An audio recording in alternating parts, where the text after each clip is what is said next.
In a busy place called Nomu City lived identical twins named Daniel and David Lawson. From the day they were born, people struggled to tell them apart. Same tall height, same deep brown eyes, same calm voice. Even their parents sometimes laughed about how confusing it was when they were children. But as they grew older, their lives began to move in very different directions. Daniel was the responsible one. He studied hard in school and later got a job at a well-known bookstore in Nomu City. He loved quiet places, books, and helping people find stories they enjoyed. David, however, lived a different life. After finishing school, he began spending time with people who were always looking for easy money. At first, it was small things, skipping work, hanging around late at night, but eventually he got involved in activities that were far more dangerous. Daniel often warned him.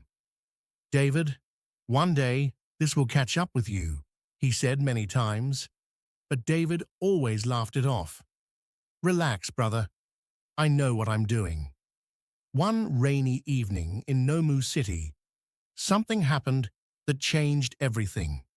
A luxury jewelry store in the city center was robbed. It was a carefully planned robbery.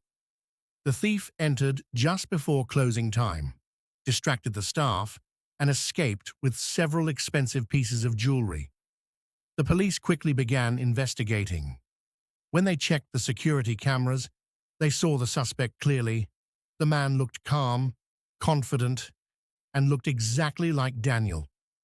The next morning, while Daniel was arranging books at the store, two police officers walked in. "Daniel Lawson?"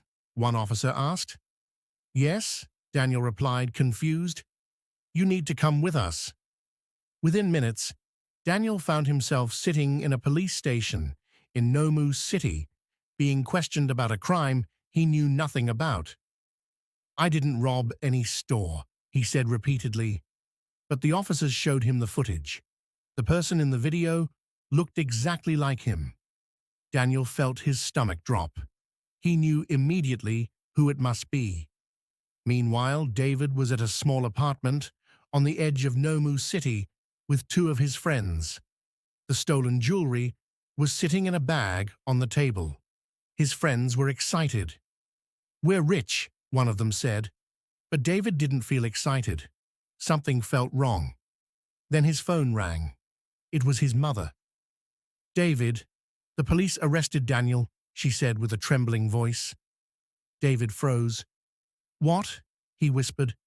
"They said he robbed a jewelry store." The room suddenly felt silent. David looked at the bag of stolen jewelry. For the first time since the robbery, the reality of what he had done truly hit him. His innocent brother was paying the price for his mistake. That night, David couldn't sleep. He kept remembering how Daniel had always protected him when they were kids, how Daniel helped him with school, how Daniel defended him whenever he got into trouble. And now Daniel was sitting in a jail cell because of him. By morning, David had made a decision. He walked straight into the police station in Nomu City.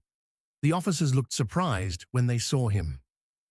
"I'm here to confess," he said. "To what?" one officer asked. "To the jewelry store robbery." They were shocked. "But we already arrested Daniel Lawson," the officer replied. "That's my twin brother," David said quietly. "He's innocent."